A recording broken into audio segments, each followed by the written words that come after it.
Hello, my astrology friends. This is Lada from Astrolada.com, and we continue with the 2026 astrology marathon, where we present you astrologers, amazing astrologers from around the world who break down the year 2026, so important topics for different signs or collectively about the world in 2026.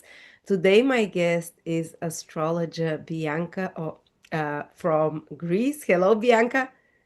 Hi, Lada. Hi, everyone. Nice to be here again to talk about the new year. What is your topic today? Well, I'm going to look at the major astrological events and phenomena and draw some conclusions about how the year will play out in general, as I do every year, the Thank you. general And you're very in predictions. depth. You give specific countries and areas of the world. So I'm looking forward to your presentation. Also, Bianca is offering 20% off on a personal reading with her if you like her style of presentation. She's an incredible astrologer, very technical, very good at noticing things that others can't notice.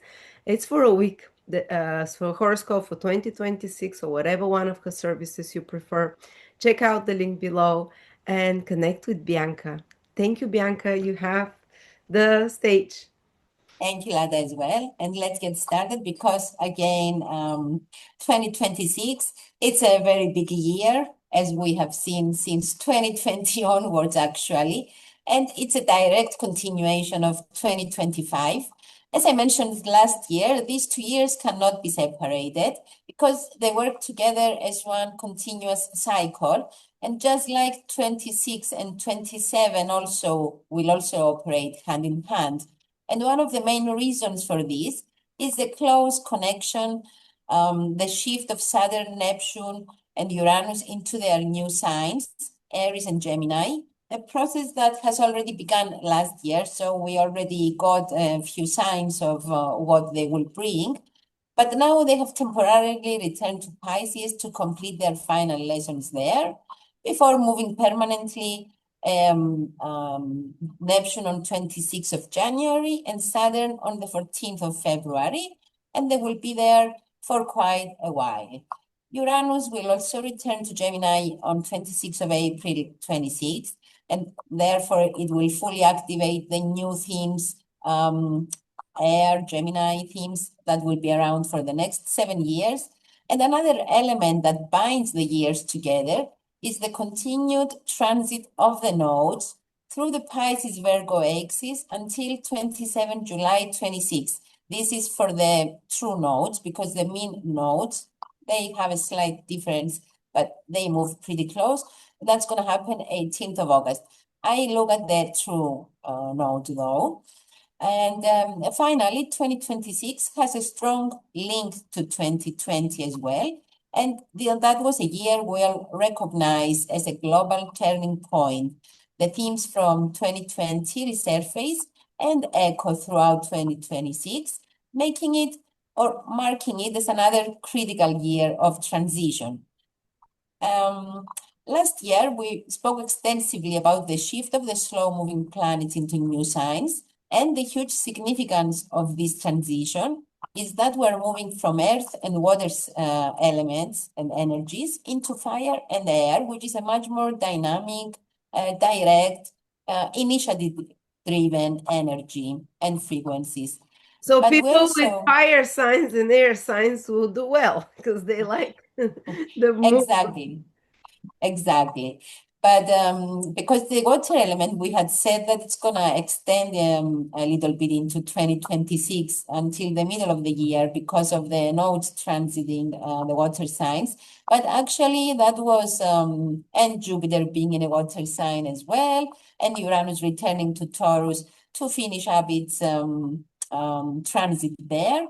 But actually, the timing was not entirely accurate because by looking at this year and Mars's synodic cycles, because Mars is going to make a lot of synodic cycles this year, that means it begins new 2-year cycles, and it will conjunct the nodes as well, and that will happen in Pisces. So that gives like a window of 2 years to finish up things that we need to close because that's the meaning basically of all this combination of energies, that we need to let go of some things that we already know about because we already have the signs. And Mars's energy this year gives a final push to us to take action and to close chapters that have really finished their course. We have to release them, let them go. We don't need them anymore. And that's mostly comes from Mars North Node in Pisces, which of course Mars opposes the South Node as well in Virgo. And that's the meaning of Pisces too, letting go and releasing things that we might find it hard to do. Sorry, when was Mars with the North Node in Pisces together? I didn't. The dates, and it's gonna be in February, I believe. We're gonna look at the dates a little bit later. I don't remember them offhand now. So we but still I'm were gonna finishing mention some them. stuff because the South Node is there, Mars is there. But I think by the summer when the North Node leaves Pisces, it's like we're finished with the endings. It's all new beginnings. Yeah, but it's 2-year Mars cycle, so I think it's still gonna bring the element, even though it might not be too obvious. It's gonna be more on the subconscious level, maybe, but it's still gonna be there and hang around a little bit more because we're gonna have eclipses in the Pisces Virgo axis as Oh, the well. whole yeah. All right. So we're still ending. Those are the Well, final. we're starting stuff, but we're ending stuff. Yeah, I know at first glance it might seem that we're moving out of those energies, but that is not entirely accurate. That's why Yeah. I'm mentioning it. So it's a bit like Because, a few steps forward, a few steps back. We're still pulled between the future and the past. We're still kind of right, grieving. There is a grieving process of letting for go. sure. And it's not easy to let go because we feel the loss. Of course. And actually Mars will turn retrograde in Virgo in January 27, early in the year. So we still get that remnant coming back.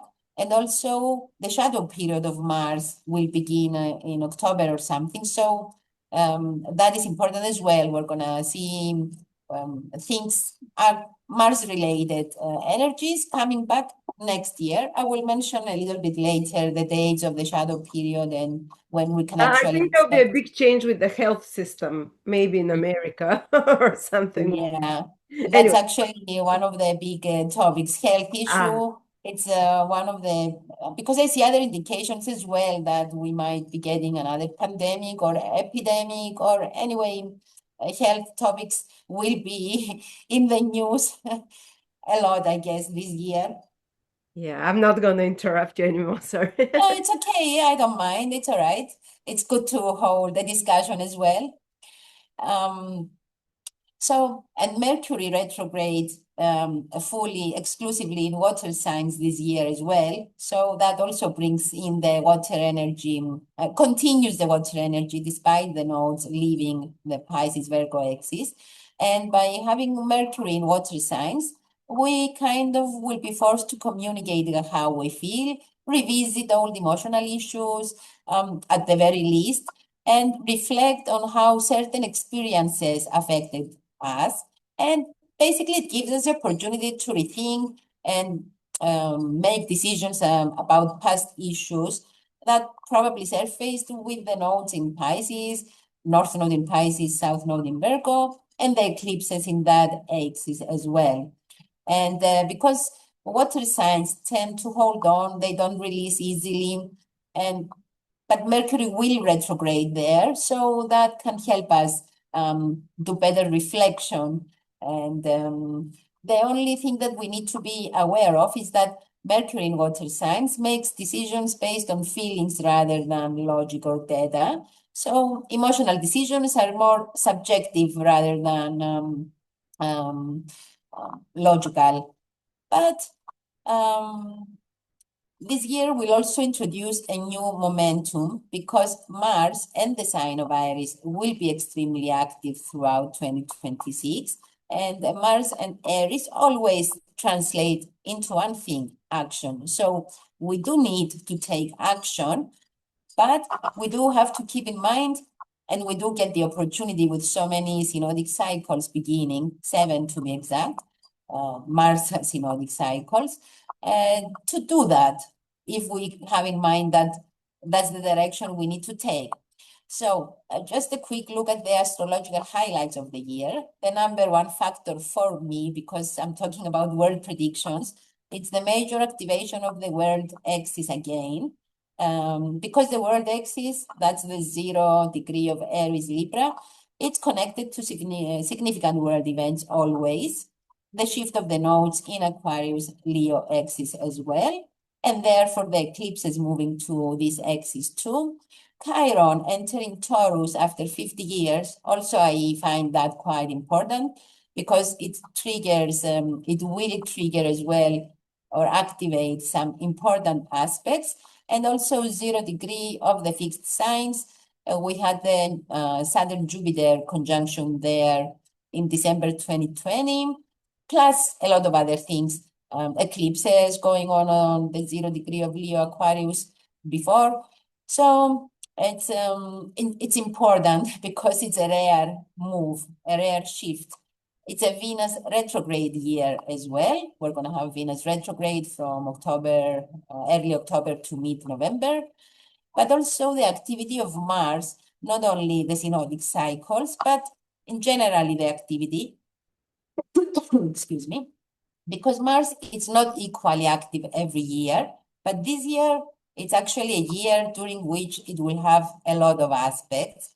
And I will mention later and give specific dates of when some of the most important ones will happen. The other important factor is that all the slow planets return to their new signs permanently. Jupiter will move to Leo on 30th of June, Uranus in Gemini 26th of April, Saturn in Aries 14th of February, and Neptune 26th of January. The Mercury retrograde in exclusively water signs. And the two most important aspects of the year is the rare Saturn-Neptune conjunction, which will be perfect by February. And the other one, I'm not going to talk a lot about this. Actually, I'm not going to say almost anything about it because we spoke a lot about it last year and everything is still valid. But I will focus on the other rare aspect, which is actually less rare, but quite rare from this specific signs. And that's the Jupiter-Pluto opposition at 4 Leo Aquarius, because, oh, I'm so sorry, I'm a bit sick. And now I got a bit of coughing. And also in the chart of the year, Moon, Mercury, Venus, and Mars are all out of bounds. And that brings like a lot of unstable energy, makes the year unpredictable. And because these are personal planets, this means that on a personal level too, we will have a bit of nervousness and instability in our lives, in our decisions. And it's kind of unordinary results. It's not normal. When is the chart of the year? Is that on the first day of spring that they're out of bound, or? No, it's the 1st of January at midnight. Okay, That's so the chart of the year. That's the beginning of the physical year. Okay. Yeah, I know. Of course, the spring equinox and the rest of the angles, the rest of the seasonal changes are very important. And definitely, because all the months this year again have something significant going on. So during those in those charts of the solstices and the equinoxes, a lot of important aspects are going on, which also impact the entire year. Those charts speak for at least 3 months, each one of them, sometimes more. So I would also like to stress, though, that the astrology of 2026 is very important for the USA natal chart as well, because the chart is being triggered in several important ways, as well as the chart of Donald Trump. It's highly impacted because his ascendant and Mars are in late degrees of Leo, and they are very much affected both by the 17th February eclipse and the explosive T-square between Mars, Uranus, and the nodes that will happen next December. And the explosive Mars and Jupiter South Node conjunction in November as well. So Mars, Jupiter, and the North Node conjunct together? Right, yes, in November. Okay, that's big. The South Node. South Node, The Mars. South Node. This is some big karmic dishing out of, I don't know, resolving, ending, something. It's big, yeah. Yeah, and it helps us release or close cycles that we have. All right. Here we go, the closing of cycles. Yeah, Trump will have the South Node transiting his ascendant this year. And that specific aspect, energy, it's so rare.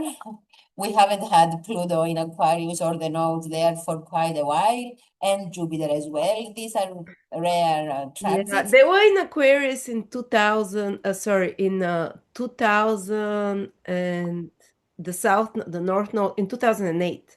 The eclipses in Aquarius with the North Node, 2008, the big economic financial crash in the world. Yes, exactly. Then there was a war with Russia. Russia is ruled by Aquarius.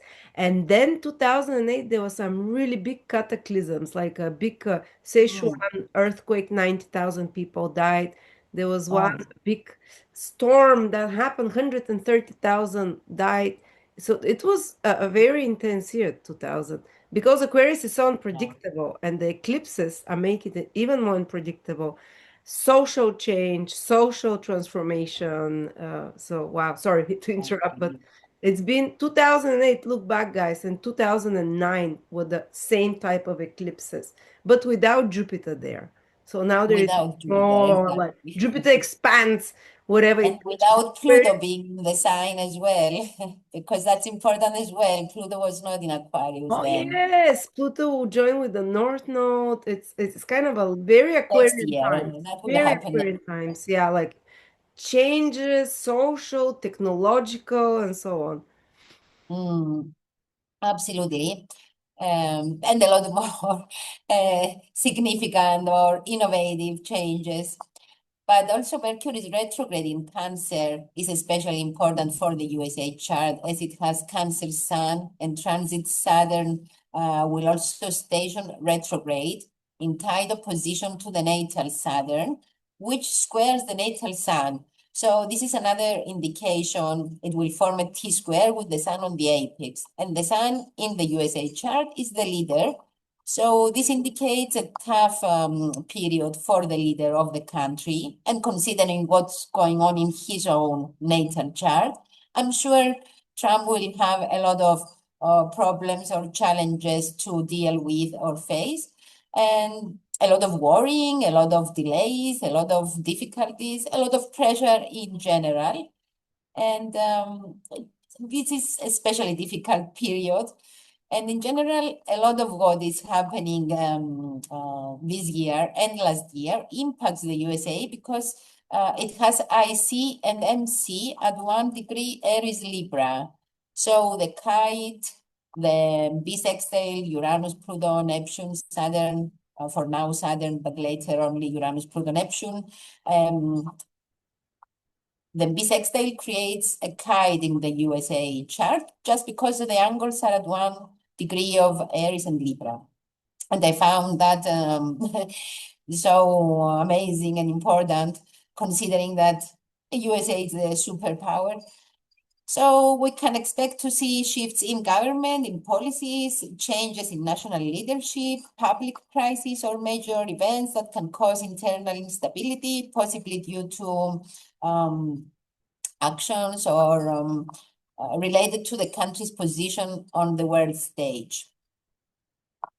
The major activations of the world axis is, I want to take a quick look at when they will happen, because Neptune is sitting within half a degree of 0 Aries in the chart of the year.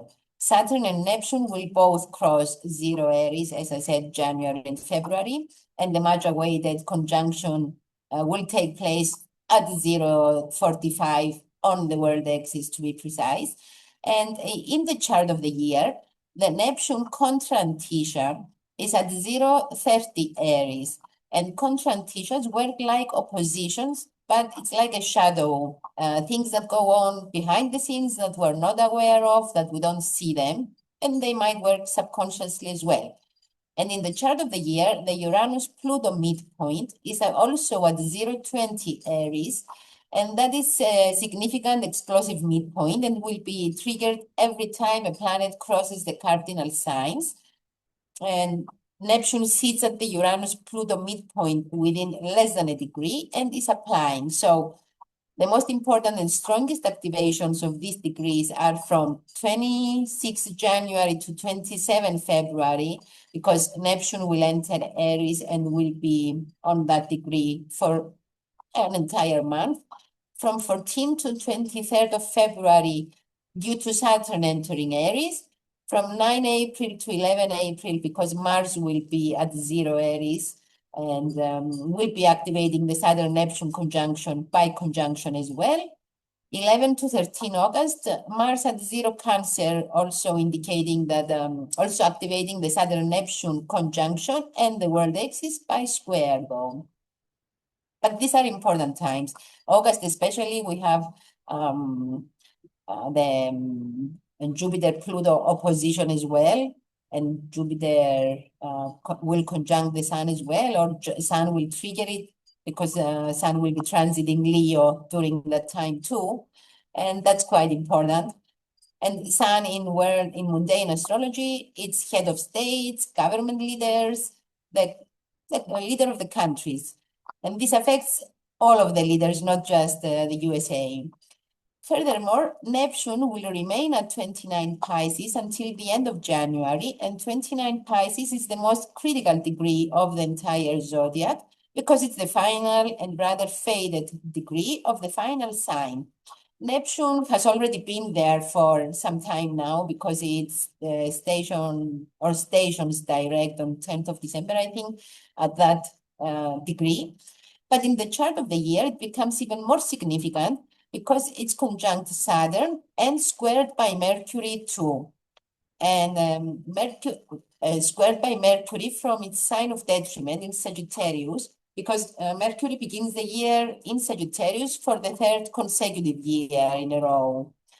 And the configuration indicates a year marked by fear, anxiety, insecurity, pessimism, negative thinking, the collapse of illusions, the bubble bursts. We are back to reality. Reality breaks through, and what is false is destroyed. And the combination can also be talking about illnesses, epidemics, as Mercury is always a health indicator.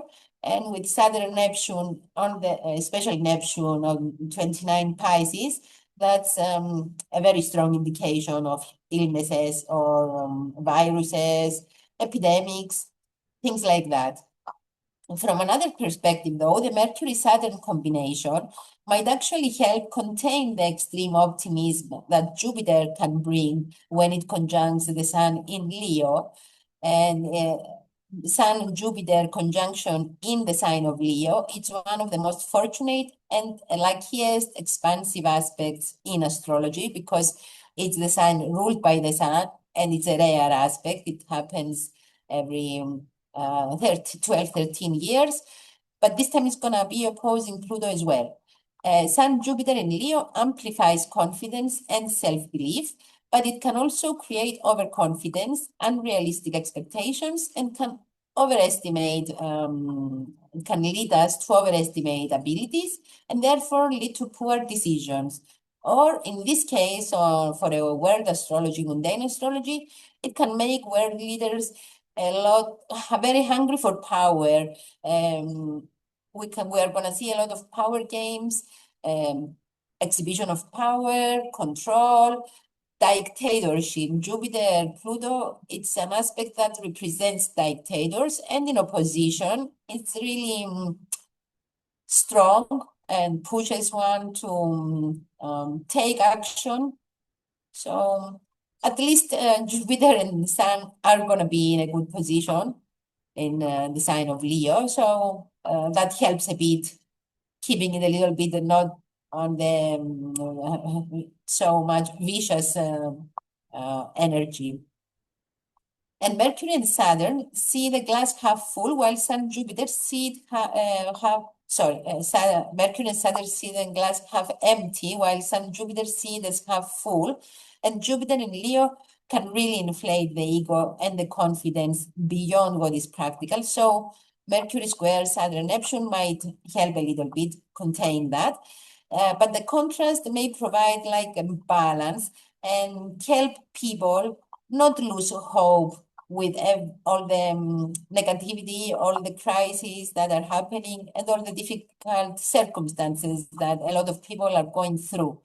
This is the most important on a personal level. I think that it helps, the combination helps people not to lose hope altogether. And okay, we need that, I guess. And another reason for that is that Jupiter is the final dispositor of both Saturn and Mercury, which means that Jupiter ultimately influences the entire configuration. And this is, I see it as positive, let's say. Apart from the significant world axis activations, though, the combination of Pluto and Uranus through their contrantitias in the chart of the year indicates that these two planets are operating as if they are in opposition. And Uranus-Pluto, especially in mundane astrology, is extremely explosive energy and can point to nuclear explosions or nuclear accidents, underground criminal networks, secret revolutionary groups, or hidden organizations with secret agendas and plans. And the energy is also associated with mass death events caused by war, by accidents, by extreme violence, terrorism. Unfortunately, we may also see an increase in deaths or suicides, especially ones triggered by technology, because Pluto is in Aquarius, the sign of technology. And the governments might need to take regulations or laws or intervene to manage and control this growing phenomenon, this sad phenomenon.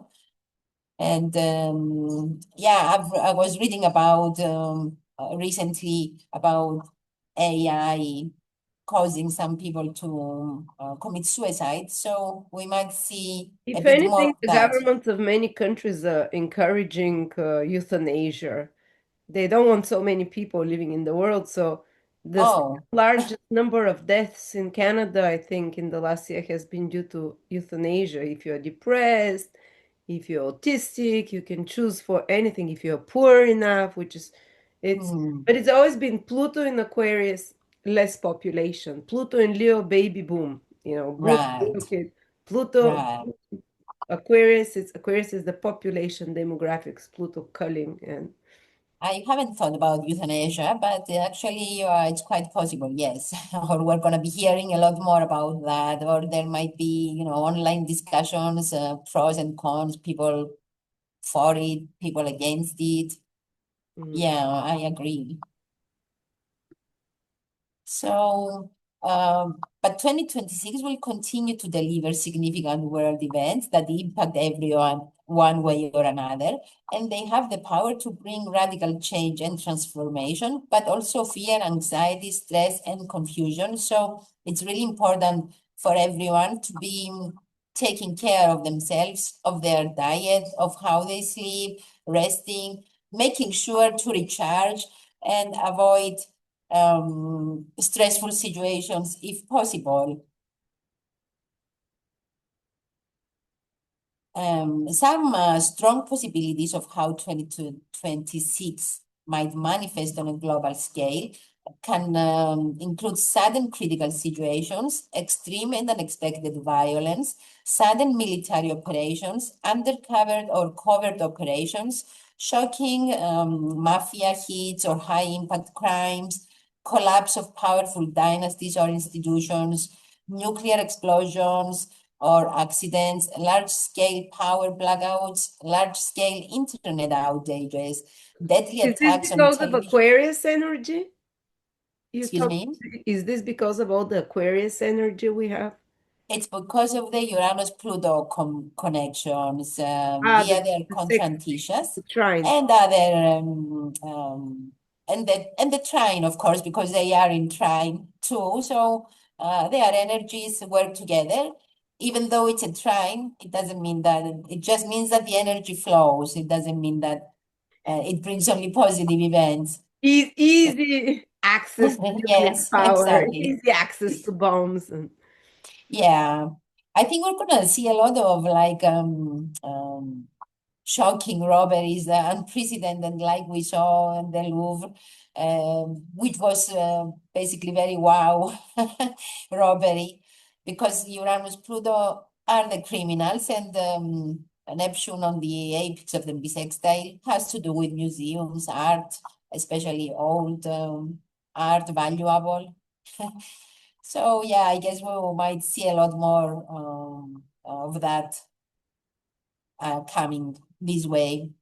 Or the nuclear explosions and accidents can be very likely, large-scale internet outages, deadly attacks on television stations or on electrical facilities, the end of transformation of the television as we know it. We're going to see a lot more changes with regards to television stations, extreme online hatred, cyber violence, digital radicalization, intense public disputes about gender and sexuality, merging or restructuring of religious institutions, for example, Orthodox and Catholic churches aligning the day they celebrate Easter, and for practical, therefore Saturnian reasons, extreme reactivity, revenge, and vindictive behavior, terrorist attacks against high-rise buildings or terrorist attacks against aeroplanes, transformation of air travel and aviation safety, breakthroughs in space travel, space tourism traveling for very rich or for the super rich. Sun, Jupiter opposition, Pluto in Aquarius could be talking about holidays in space for the super rich, super fast trains and innovative transport systems, deadly, though, train accidents or explosions or fires from power failures or short circuits or even lightning bolts, the suppression or end of freedom of speech rights. This might be a problem because we might see a lot of pressure to regulate freedom of speech online. Yeah, and people might not be allowed to express their opinions openly as much.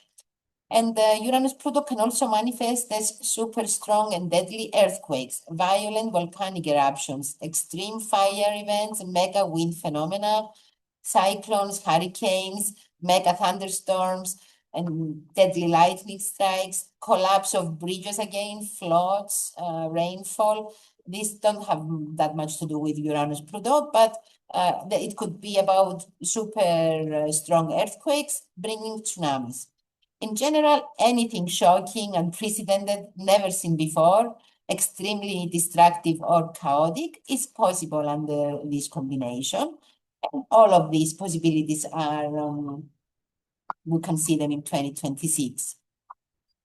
The next big shift of 2026 is the transition of the nodes into Aquarius and Leo from 27 July 26 to 26 March 28. And the nodes return to this axis every 18.7 years. We already said that about, they were there from 2007 to 2009, but also 2017, 2018 in reverse order. And as they leave Pisces, they will oppose Uranus, which is a major astrological event. And this will happen at the same time as the last eclipse of 2025 in Virgo. It's triggering that eclipse as well. And 29 Virgo is a critical degree. It opposes 29 Pisces. And that eclipse was in tight opposition to Saturn in Pisces and to Neptune at 0 Aries on the world axis. So every time that degree is triggered, it brings in the energy of the last eclipse as well. And it still hasn't played out completely.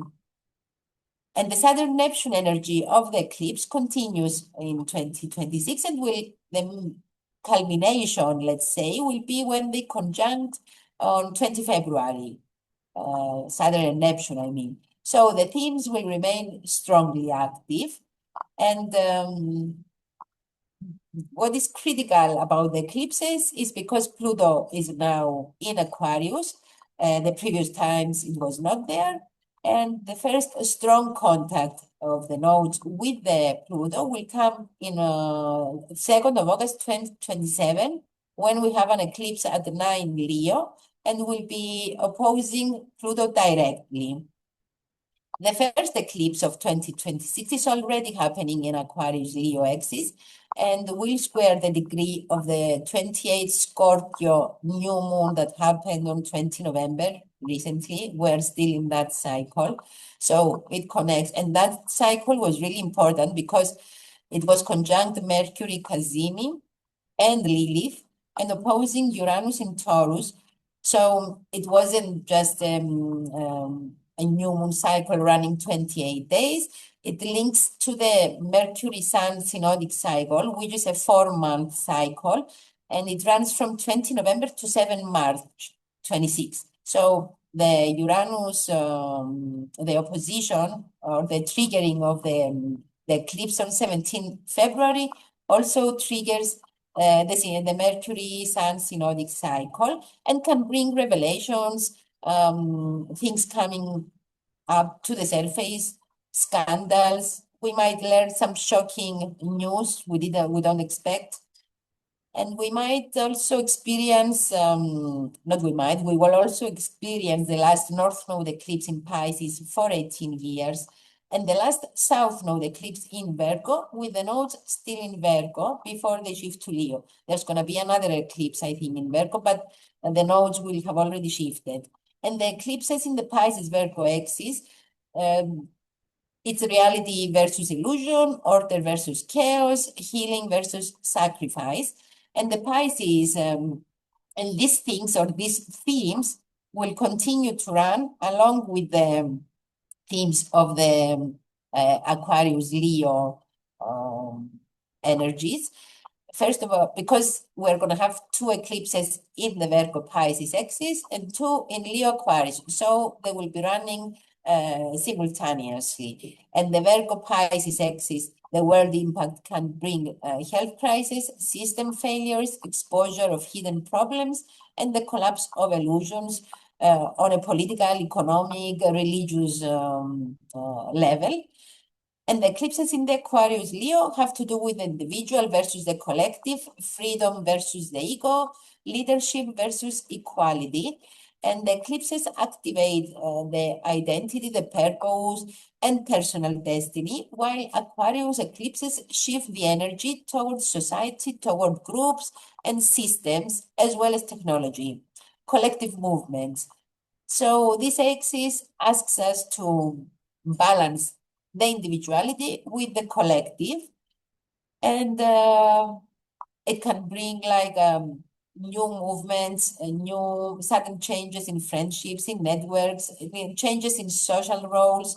We might see changes in leadership as well, rise of new public figures, most likely charismatic because of the Leo, the Sun charisma, magnetic personalities, people who have the ability to influence the masses, because Pluto is in Aquarius. Mass movements, uprising, large-scale protests, technological revolutions, and new global alignments. So these 2 different types of energies will be working together. And the nodes were last year conjuncted Saturn and Neptune, which was a very rare occurrence. This year will also make some rare aspects. The square to Uranus on the 20th of June at 3:09 Pisces Gemini. And on November 11, the opposition to Jupiter, which is, as I said before, it's quite important because it will also conjunct, Mars will be conjunct in Jupiter. And that's very, very rare. And the nodes have not aspected Uranus in Gemini in over 80 years. That the last time was 1952. They have not aspected Jupiter in Leo for decades, since 1990, and have not had an aspect to Mars from the Aquarius Leo axis in 18 years, since 2007, or 9 years, December 2016, when they were on the same axis but inverted. So let us not forget that next year the North Node will conjunct Pluto in the sign of Aquarius for the first time in 250 years approximately, and that's huge. But the nodes, Mars aspects to the nodes are also important. The conjunction to the North Node in Pisces happens on 13th of March at 8:23 Pisces, and that's an important degree because that's near the degree where Saturn stationed retrograde in June 2023. Then we have Mars squaring Pisces on the 2nd of July at 2:30 in Gemini Pisces. And the Mars will be conjunct Uranus while squaring the nodes. So Mars-Uranus will be on the apex of a T-square. And that's, again, really important. That's 2nd of July. And on the 15th of November, we have Mars opposing the node at 25:19, Leo Aquarius. So the nodes will form these major contacts with Mars, conjunction, square, and opposition. So it's like most of the cycle will Mars will make most of the aspects, even though it's a 2-year cycle this year, and we'll only have the square remaining for next year. And this is this begins on 13th of March. And the next activations are the 2nd of July, 15th of November. And we have one on the 15th of September, 2027. This, the Mars and Jupiter opposition to the North Node is extremely significant. It's a high-power degree activation of leaders, authority, military power, national decision-making. It can bring excessive, impulsive, or aggressive actions from leaders, heads of state, power figures.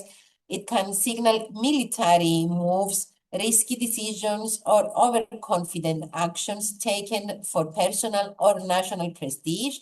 The opposition to the North Node in Aquarius shows a tension between individual power, Leo, and collective needs, Aquarius, leading to mass movements, public uprisings, or collisions between governments and the people. And the configuration can also bring sudden shifts in leadership, political dramas, wars on ego, and highly visible crises involving royalty, celebrities, or national figures. It's a period of extreme action, extreme pride, and extreme consequences as well. And because it happens in November, the sun will also be in Scorpio, which means that the sun will also trigger the entire configuration. And the sun represents the government, the head of state, national leadership, those who hold the power and make decisions. So when the sun activates the Mars-Jupiter node axis, we get a period of extreme intensity where leadership, where we can get leadership crisis, military decisions, and large-scale power shifts on many levels. So overall, these configurations can absolutely set the conditions that can lead to a world conflict. And I'm not suggesting that World War III will start tomorrow or in 2026, but definitely the seeds, or we can see some destabilizing patterns and triggers that mirror periods in history that preceded large-scale global crisis. And astrologically, there are connections to times that led to major global shifts, including the 1930s, which was the rise of extremism, alliances, radical leaders, in the late 1910s, which we saw polarization and collapse of empires, and the mid-1960s, where we had revolutions, uprisings, and technological shifts. So we do have a lot of similarities that speak about such possibility, not immediately, but the conditions might be set in motion that can lead to world war in the future. And the next significant factor for the year is the Chiron entering Taurus from 19 June until 18th of September for 3 months, and it will turn retrograde in Taurus, 0 degree as well, and return to Aries in September, where it will remain retrograde until the 6th of January 27. Chiron has not been in Taurus for 50 years, from 28th of May 1976, and it was there from 76 until 11 of April 1984, with some retrogrades back to Aries.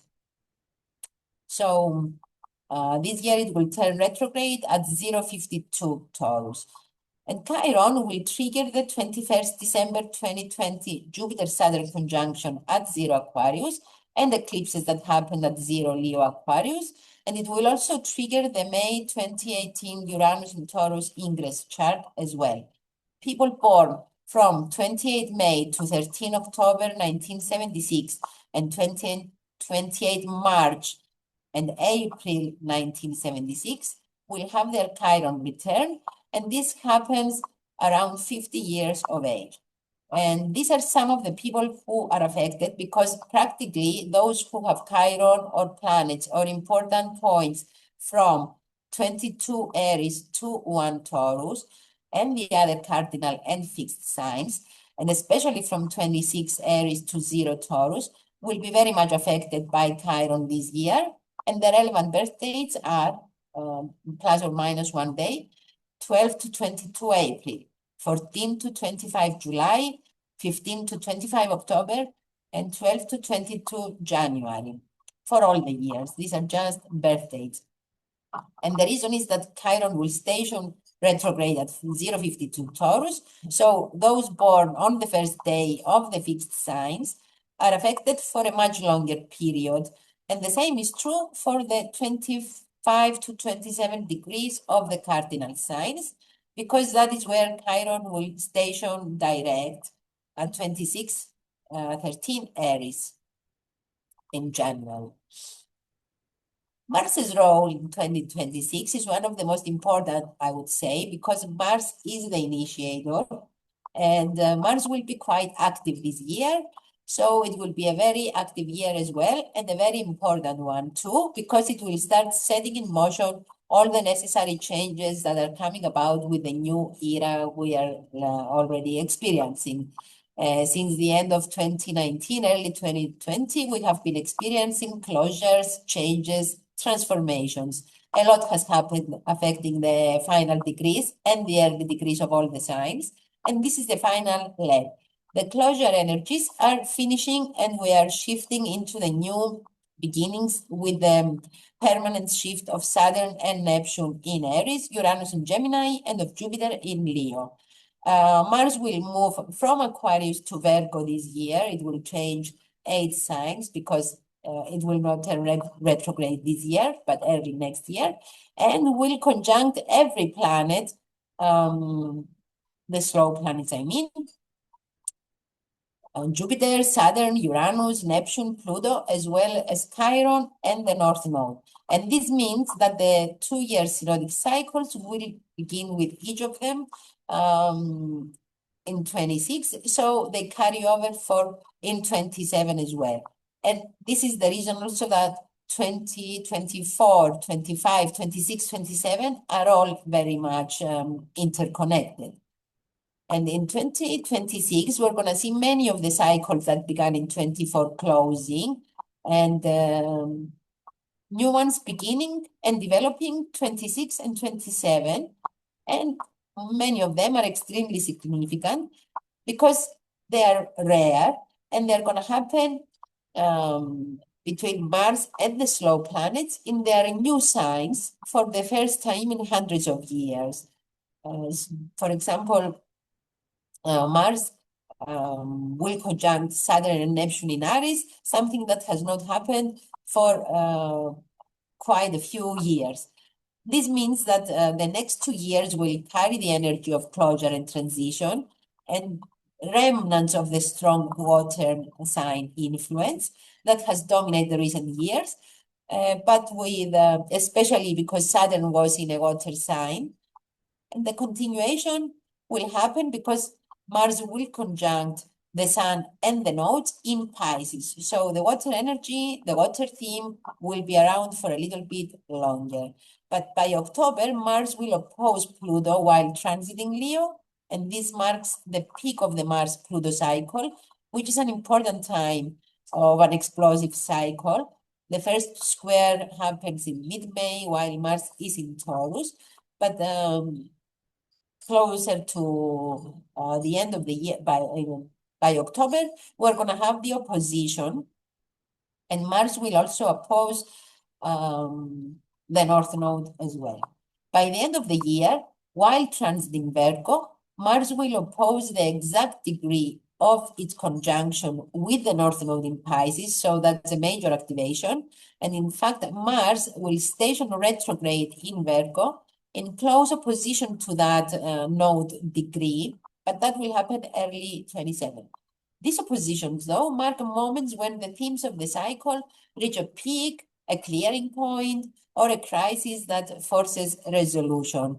And practically, this means that a large number of fated Mars-related events are expected this year, and more so than in recent years, and they are likely to be high-impact defining moments because Mars stations retrograde at this critical degree. The effects will be stronger, longer, and far more important than usual. Mars will turn retrograde on the 10th of January at 10 degrees 25 Virgo and will reach 2055 Leo by 1st of April. So some of these important aspects, as I have already mentioned, will happen during Mars' shadow period, which means that they will repeat, continue, adjust later on in 2027.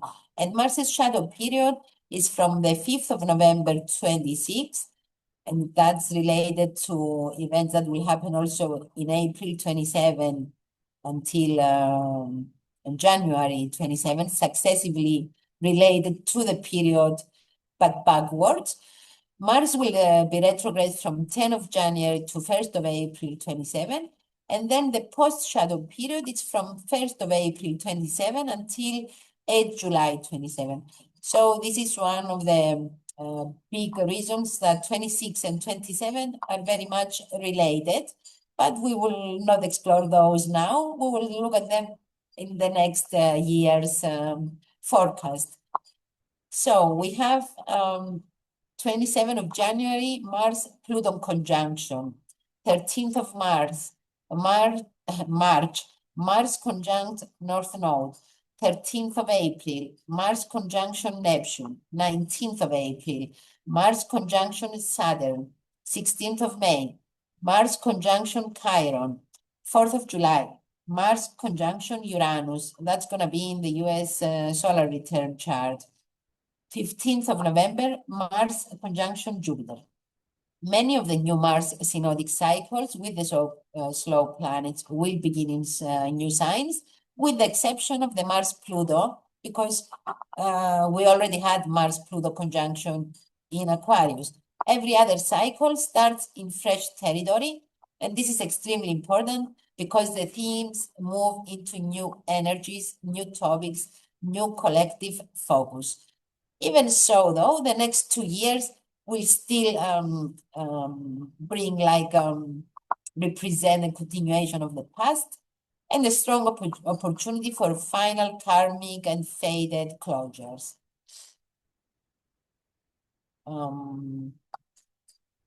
Mars will also conjunct Chiron at 28 Aries, and this is also a degree where Pluto was squaring repeatedly in the past and where many important events had occurred, like eclipses, lunations, activations. So this means that old traumas can be healed through effort, through transformation, through final endings, and from resolution of situations that have been problematic for a long time. Aries is also the sign of war, so the energy can mark the end of certain wars, especially conflicts that started while Chiron was in late degrees of Aries during the past few years.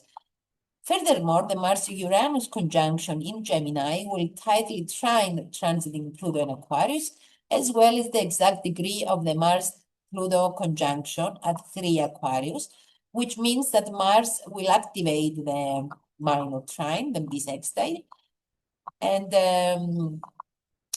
between Uranus, Pluto, Saturn, and Neptune. And this will be one of the most intense energetic activations of the year. And the Mars-Uranus conjunction in Gemini will be especially powerful. That's going to happen in May. Mars already opposed Uranus from Sagittarius recently on the 4th of November 25. And we saw that we know that it's already very explosive energies and brings a lot of accidents, a lot of shocking news, generally unexpected situations. So we did get a taste of that energy, but the conjunction, starts a new 8-year cycle in this sign, so it's much more explosive. We can expect arguments and extreme verbal conflict, harsh words, insults, online fights, instigation of hate speech, rise in racism and social division, attacks against refugees, migrants, homeless people, aggression toward addicted or marginalized populations, sudden bursting of illusions or economic bubbles, rapid fall back into reality, mass deaths or exodus of souls through violence or extreme natural phenomena, mega earthquakes, mega hurricanes, mega winds, mega floods, extreme unprecedented geophysical or climate events, or even fires from short circuits or arson. And the strongest manifestation of this energy will occur in July, when the bisextile becomes exact for the first time. Mars will make several squares as well, which is a push energy, a tense energy that requires us to take a different turn, take a different path. So it's really brings in the stressful element. If we have time, I will mention the dates at the end, because I want to mention the more important stuff before you need to go. We need to end the recording. 3rd of October, the Mars-Pluto position is important. Yeah, I'm not going to mention these dates, the key dates in the synodic cycles, because they happen, we can mention them during the year.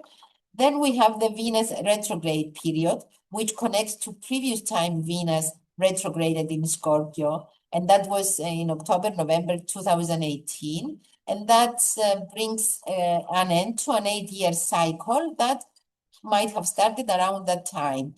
And this will be a very difficult Venus retrograde period, because it begins the retrogression in Scorpio, but stations directly in Libra, which shows that the shift and the final outcome will be significant, but the phase in Scorpio will be the hardest, because Venus is in detriment there, while in Libra is in rulership, and it's a lot stronger. Another reason the retrograde will be tough, it's the chart of the station itself. Mercury is at the apex of a very tight Mars-Pluto opposition, forming a high-tension square, and Venus stations retrograde within 5 degrees of that configuration and will trigger the T-square soon after the retrograde begins. And Mercury also enters its shadow period on the same day Venus turns retrograde. Therefore, it extends the period and deepens the influence, as both Mercury and Venus will be retrograde in Scorpio at the same time, and they will end their retrogrades almost together on 13th and 14th of November. We saw something similar, a similar pattern in March last year when Venus and Mercury both turned retrograde in Aries around the same time. But this time, the alignment in Scorpio is much tighter, much more intense, and therefore far more challenging. And on a side note, we just had Mercury retrograde and Venus conjunction in Scorpio. So everything that has been happening since 20th of October 25 until November until November 20th will also matter or play a role or somehow be brought back into the picture next November, in November 26th. So there is a connection between what has been happening right now or recently, both on a world level and on a personal level, with next November 26th, where we might see some adjustments, some topics coming up, some news, some decisions having to be retaken. Anyway, a lot more is going on in the retrograde chart that indicate that it will be a difficult 6-week period for Venus when Venus is retrograde. Venus shadow period begins on 30th of August until the 3rd of October. Then Venus is retrograde from the 3rd of October until 14th of November. And the post-shadow period runs from 14th of November to 16th December. And Venus is about money, relationships, investments, intimate relationships, intimate connections, alliances, deep collaborations, values, self-worth. So all of these topics will backtrack from October to November. And we need to pay attention from the end of August until mid-December for the entire energies to play out. And Mercury's shadow period, which is connected to Venus retrograde period, runs also from 4 October at 5 Scorpio. 24 of October, Mercury will turn retrograde at 20 Scorpio. 13th of November, the retrograde will end at 5 Scorpio. And the post-shadow will end on the 30th of November. And Mercury retrograde in Scorpio, it's about revisiting events or situations that occurred from 11 to 21 October 25 and will occur from 4 to 24 October 26. And because it will retrograde fully in water signs, last year it will retrograde in water sign, but it went back to in fire signs. This year, though, it will stay completely in water signs. And this means that it's quite subjective, quite emotional, quite intuitive, quite sensitive, and it remembers the past more, especially when it's retrograde. So it might not remember exactly what happened, but it remembers very well how it felt. And the most difficult will be the retrograde in Pisces, because in Pisces, Mercury is in its worst position in the zodiac. It's both in for and detriment, but most importantly, because it will go over the degrees of all the activity that has been going on in the Pisces Virgo axis and everything that will happen until that time. And also connects back to March 25th, 25, because it started its retrograde in Aries, but returned to Pisces as well. And we have the huge alignment of planets, Venus, Mercury, Saturn, Neptune, the nodes at the very end of Pisces, with Mercury retrograde and Venus retrograde there as well. So there is a connection between something that started around 26th of February 25 until the 10th of March 25. Something will need to be rethought, adjusted, or it might be going backwards, or something will end. And the retrograde will also happen during the first eclipse season of the year. And that's also important. The eclipses, actually the retrogrades will be from 26 February until 20 March in Pisces, 29 June to 23rd of July in Cancer, and 24 of October until 13th of November in Scorpio. The eclipses will happen on the 17th of February. It's an annular solar eclipse, 2856 Aquarius. On the 3rd of March, total lunar eclipse at 12 Virgo. 12th of August, total solar eclipse at 20 Leo, which is the degree where Mars will station direct in 20 degrees of Leo. And 28 August, 4 of Pisces, total lunar eclipse. It's also quite important. All of them are quite important, actually. The most important aspects of the year are the Saturn-Neptune conjunction, but I'm not going to speak about it, and the Jupiter-Pluto opposition, which it's the middle of the cycle that began in 2020, and we had 3 hits. The first hit was on the 5th of April 2020 at 24:53 Capricorn. The second hit was 30th of June 20 at 24:06 Capricorn. And the last one, 12th of November 20 at 22:51 Capricorn. And on 14 November, Venus will station direct at exactly 22:51 Libra, and it will trigger the Jupiter-Pluto cycle. And because it's also a financial or economic cycle, Jupiter-Pluto have to do with money, wealth, it's the millionaire's combo, and Venus has to do with money, and will be in the sign of Scorpio as well, which is a sign talking about investments, large capital. This it's a strong indication of financial developments in November of 26. The square between Jupiter and Pluto had When it happened. started, the Jupiter-Pluto conjunction in 2020 was the big wealth redistribution. They took it from the middle class, I think a few trillions, 3 or 4 trillions, and they redistributed it up into the richer, the big corporations, governments. So that kind of was like a big, massive transfer of wealth. And now is the opposition. I hope the opposition, there is some kind of people realizing that, seeing it, and consequences, hopefully, or there will be this push and pull between 2 factions. Leo is the old elites because the South Node is also there, the wealth, the, kind of like the aristocracy, and Right. Pluto in Aquarius is like the tech bros and the big tech companies, but also the normal people is Aquarius, so they can be this push and pull and maybe accusations, and who takes the power and the wealth now, and does it go to the Aquarius, like the digital big companies, or does it stay like kind of like trying to split the whatever they Yeah, and even recently I was reading last week that this Russian couple of crypto owners who were millionaires, I think they had like a huge amount of millions, like more 400 something, 430 million, and they got murdered.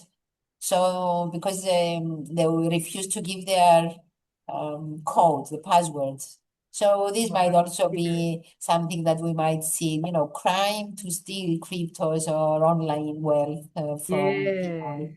Yes, redistribution again in some kind of a dodgy way, because it's Pluto. I mean, Yeah, this is but I like dark what and the you said current. about people realizing or seeing the consequences, because Pluto is the planet that works under the surface and we don't notice it, and we notice it when the damage has already been done. So, yeah, I think that's a very good way to put it, that we're gonna see the consequences.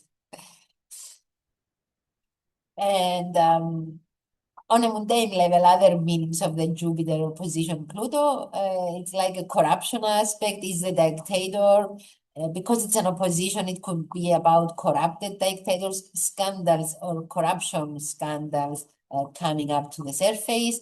Things that started in 2020 with the conjunction that come out now. So exactly what we talked Yeah, about. that's what I was thinking, that because the Epstein scandal happened in 2019, but 2019 was related to 2020. And even though Epstein was arrested and killed in 2020 or died in 2019, still a lot more information started coming out in 2020. And I think a lot more is going to come up with the opposition about that specific scandal and who's involved in it. We're going to learn a lot more. We might think that we already know a lot, but I think we know only the surface and not what was really going on. And big conspiracy theories, like I remember the theories about children in tunnels came out then, and like some way out there. Some of Yeah, those things are actually true, but it can be also manipulated as well. But for there'll be sure. dark truths will be revealed. Pluto, Jupiter's truth, Pluto dark. So a lot of people had a nervous breakdown when they started finding out about human trafficking in 2020, children and Yeah. satanic rituals that came out with the Pluto Jupiter conjunction. Now maybe it's been realized, but more will come out with the opposition. And in general, exploitation of children or in churches, really in whatever kind of religion that it's organized or in a system, or in secret societies like the Masonry or the Bilderberg clubs, those secret associations or not undercover, covered, or not so known, let's say. Maybe books or other information will come out exposing them. It's a lot of whistleblowing energy, this Jupiter, Pluto, especially because Mars and the Sun will be there too. Exactly, yeah. So, yeah. And the end of monarchies, dynasties, royalties, or the end of big transformation of royalty as well. The death of a king cannot be ruled out too. South Note in Leo, absolutely. And Yeah, and that kind too, of and like Jupiter unelected opposition, no? officials. Leo for me is unelected, is royalties, or UN is ruled by unelected officials. The South Node there will undermine that, or because the North Node in Aquarius gives more power to the people and takes it Right. away by unelected royalty type of. Yeah. Yes. And mafia or terrorist or criminal assassinations, we might see a lot of that taking out, or what's going on now with Venezuela, that Trump is threatening Venezuela to combat the drug trafficking or using it as an excuse, but still we might see a lot more wars starting out for the sake of combating addictions or crime. That's going to be the excuse. That's where they're going to take out or eliminate the criminals, even though this might not be the real reason. That might be what's on the surface. But mass deaths or deaths of respected people, well-known personalities, famous people, ultra-rich people, people who are somebodies, recognized or have some kind of status or are recognized for something. It might bring extreme pompousness of others. They might think that they are so powerful they can do anything they want. Maybe heart problems as well. We can see maybe enlarged heart syndrome or something like that because of Jupiter in Leo, which is related to the heart as an organ. Past crimes being exposed and paid for in a court of law, like unprecedented cases, or the opposition between Jupiter and Pluto brings matters to a head. So those who have not been ethical or loyal or legal or will face the consequences now and pay them bill. Lots of corruption scandals being revealed, but also a lot of maybe reimbursements or court rulings with amounts that we have never seen before that can cause shock.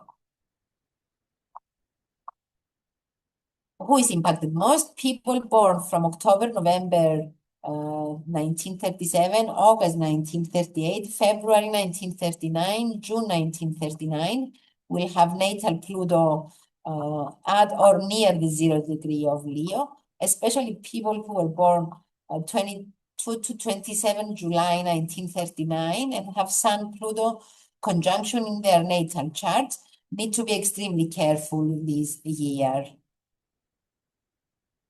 And people born in October 56, January 57, and August 58, June 58, also need to be a bit careful because they will have Uranus squaring their natal Pluto. But okay, let me share the chart of the year so we can take a quick look at it.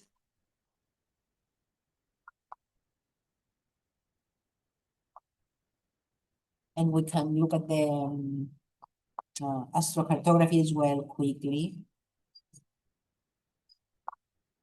So, in this chart, we have two planets in exaltation, Mars and Jupiter, and Neptune is in rulership in this chart. Mercury in detriment is Sagittarius, and Moon, Mercury, Venus, and Mars are all out of bounds. And so this makes the chart or the year highly unpredictable on a personal and collective level. And Venus is the ruler of this chart, and it's combust the Sun and Mars in Capricorn. So this triple conjunction sits on the IC and opposes the MC, the cusp of the 4th house and the cusp of the 10th house. So it shows tension between public authority and private foundations, security, and the people. Also, Venus will turn retrograde in the sign of her detriment Scorpio. And this makes the role of Venus extremely important because it rules the money, as we said, the resources, alliances, friendships, values, food, art, beauty, the diplomacy, peacekeeping agreements, negotiations. So these areas become key themes throughout the year. And because it's in Capricorn and with Saturn being in Pisces, finishing the final weeks in the sign for the next 20 years, Venus can get what it wants, but through hard work, consistency, prudence, conservative approaches, and learning from past experience. Saturn in Pisces also demands release, so we must let go of what is not real or solid or no longer sustainable. And it's a year of reality checks, showing clearly which dreams are realistic and which are utopian, what is worth keeping and what no longer has value. There is also a strong element of karmic payback. And Venus receives a strong Martian influence in this chart, so she can be much more aggressive, assertive, and combative energetically. And we might see young women in combat zones, an increase in female assertiveness, a rise in aggressive feminism, or serious international diplomatic and peacekeeping efforts taking place. With all the personal planets out of bounds, the year brings unpredictability, extreme moods, emotional reactivity, inner nervousness, and intense pressure building up internally. So the public mood, which is represented by the moon, is restless, it's sensitive, it's easily triggered, and can get very reactive, especially with the moon, the out of bounds moon in Gemini, which is the sign of communication and of speaking, thinking, talking, writing. So we can expect a lot of heated reactions, verbal aggression, online arguments, polarization, and instigation of hate. Conflicts over taxes, inheritance, economic policy, and financial markets will be very common. We can also see blackouts, internet failures, cyber attacks, hacking events, possible leaks of sensitive and personal data, accidents in mass transportation means, for example, trains, buses, planes, ships, spacecraft, electric trains, or technological advancements and discoveries. And all of these are likely. We should expect, though, more violence, fires, especially when Mars moves through Aries and Leo, sudden coups, and we may see deadly or extremely violent attacks on female leaders as well. Due to the Venus-Sun-Mars conjunction, there may be attacks against government buildings, prestigious residences, or luxury palaces. And with Venus out of bounds and in difficult conditions, we can see financial turbulence, instability, liquidity issues, and volatility, both on a personal and with regards to global levels. World leaders may enforce harsh financial cuts or reforms affecting individuals directly. Wars or conflicts over gold and resources are possible. The price of gold may rise dramatically, set new world records. We may also see high-profile thefts, art thefts, robberies, attacks, museums, galleries, or jewelry stores, theft of luxury items or designer goods, and art may surge. Relationship shifts will also be extreme. Sudden marriages, shocking breakups, or unexpected unions and separations that catch everyone by surprise. Okay, there are a lot of midpoints that are especially triggered as well, but I already gave the meaning. Let us just look at the astrocartography. For example, the Saturn-Pluto midpoint, which is at 29, 27 Aquarius, it's very much affected by the annular solar eclipse. And this is because we had Saturn-Pluto conjunction in 2020, and it's we kind of linked it to the COVID breakout. It's another indication that some kind of health issues can, or pandemic affecting the world are kind of likely. Also, sudden collapse of government structures and policies, sudden revolt or reactions, collapse of powerful corporations, sudden chaos and destruction. I will look at the astrocartography.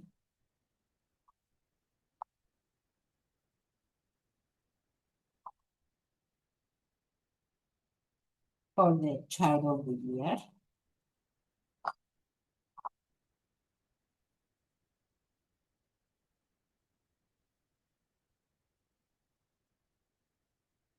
The lines go through China, Nepal, Vietnam, Nigeria, Algeria, France, West Europe, Cote d'Ivoire, Mauritania, Iran, Kazakhstan border, India, Pakistan, Afghanistan border. And it goes through Athens in Greece, and the Libya, Egypt border, Serbia, Bulgaria, Morocco, Spain, the area near Nicaragua, Mexico, Guatemala, near the border with the USA, also Colombia, Ecuador, Upper East Russia, Kamchatka, Alaska, between Upper East Russia and Alaska border, New Zealand, Los Angeles, San Francisco, California in general, but Los Angeles, San Francisco are quite, are more affected, Vancouver, Venezuela, Chile, Argentina. So this can mean that there will be an attack on Venezuela. Washington, D.C., Greenland, India, Malaysia, Indonesia, Sri Lanka. And then we look at the shift of the North Node in Pisces, in Aquarius, Leo.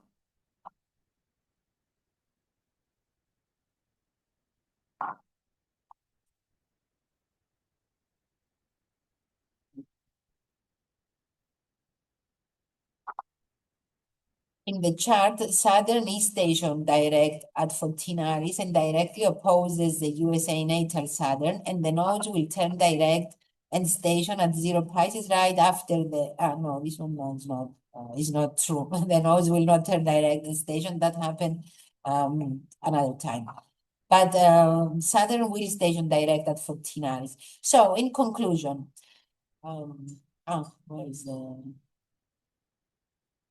countries?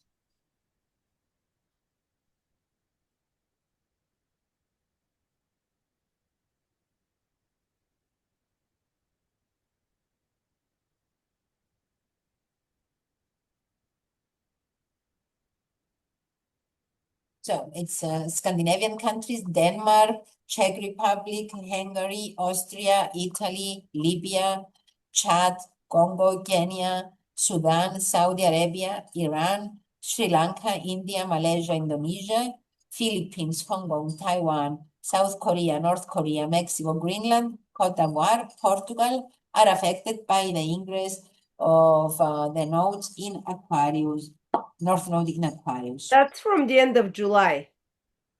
That's from the end of July, yes. Yeah. And for 18 months. Yes. Then the nodes will, the lines will progress, but the lines in the ingress chart are always important. So every time they, I mean, these countries might be affected throughout the 18-month cycle of the nodes. With Aquarius topics like social change, rebellion, revolutions, scientific advancements. Right. Like, Everything we spoke about already. yeah.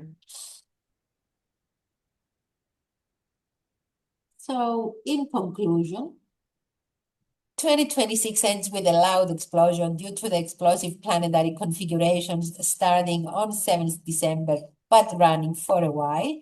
Mars-Uranus energy is the most important as it drives into separate but interconnected configurations.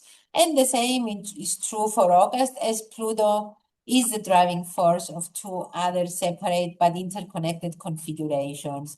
So in my opinion, Mars's role this year is decisive and quite dangerous, I must say.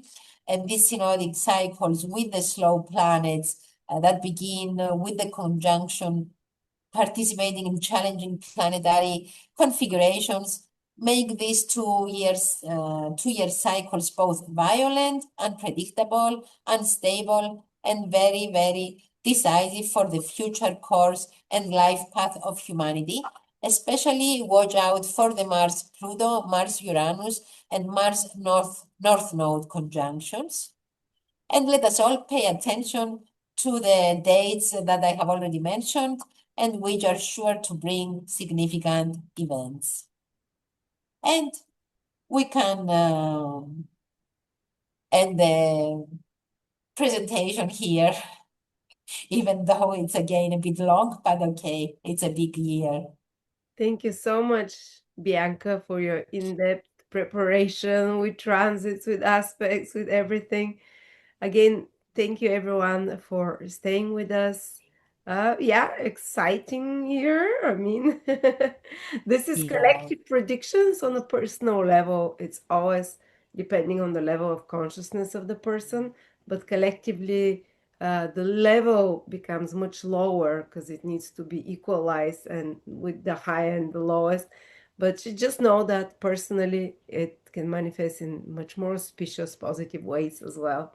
But yeah, for the world, always That's kind of bet on the more difficult expressions. Yeah, well, that's true. On a personal level, definitely, as people will have good stuff as well. It's not the same for everyone, but the overall atmosphere and energy of the world is this. Thank you very much, Bianca. If Thank you as well. contact Let us Bianca, remind about the promotion, 20% for all my readings for a week. Happy New Year, everyone, and be strong, be safe. thank you. Bye bye. Bye, everyone.